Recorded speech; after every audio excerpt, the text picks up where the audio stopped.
दोस्तों, ज़ीरो से अरबों के मालिक बनने तक का सफ़र आसान नहीं साबित होता। ये हमारे हाथ में ही है कि हम कितना पेशेंस रखते हैं और कितनी ज़िद के साथ अपनी राह पर चलते रहते हैं। आज की कहानी कुछ इसी से मिलती जुलती है।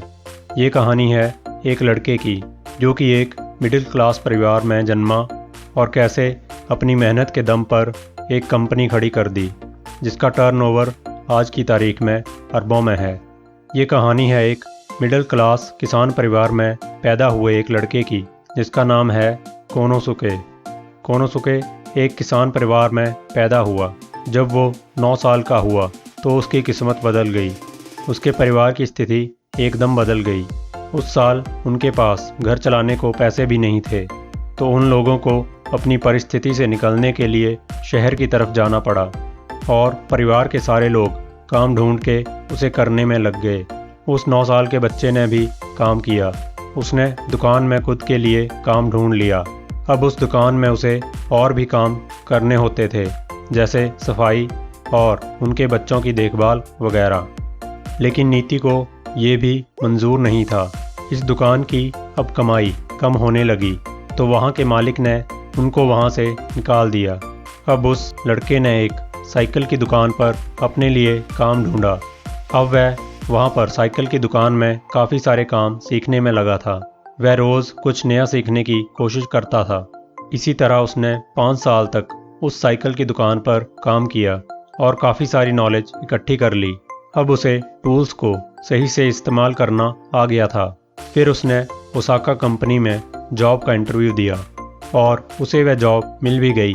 उसके पास इतना सारा एक्सपीरियंस था, नॉलेज था, जिसकी वजह से उसे वहाँ का टेक्निकल इंस्पेक्टर बना दिया गया। उससे पहले उसने अपना इलेक्ट्रिकल टेक्नोलॉजी का सारा नॉलेज गेन किया। उसके बाद उसे कंपनी में अच्छे पद की नौकरी मिली। एक दिन उसने अपने बॉस को अपने द्वारा बनाया गया एक सॉकेट दिखाया, जो कि उसने अपनी नौकरी के बाद बचने वाले समय में बनाया था।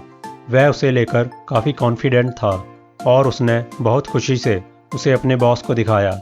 लेकिन उसके बॉस ने उसको कहा कि ये एक बकवास चीज़ है और ऐसी चीज़ें मार्केट में नहीं चलती।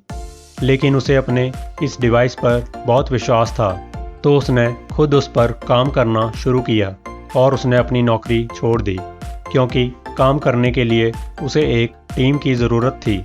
उसने अपने दोस्तों से बात की, लेकिन उसके दोस्तों ने भी यही कहा कि वह पागल हो गया है और उसे नौकरी नहीं छोड़नी चाहिए थी और वह अपना समय क्यों बर्बाद कर रहा है। जबकि उसके बॉस ने अपने तजुर्बे के साथ उसे ये कह दिया है कि ऐसी चीज़ें मार्केट में नहीं चलती। इसके लिए उसे अपनी नौकरी नहीं छोड़नी चाहिए थी। इसके बारे में उसने अपने भाई से भी बात की, तो अब उसका भाई, उसकी पत्नी और वह खुद और 2 वर्कर इस पर काम करने लगे और उसने खुद मार्केट में जाकर इसे बेचने की कोशिश की, लेकिन उसे सफलता प्राप्त नहीं हुई। इसके बाद भी उसने हार नहीं मानी।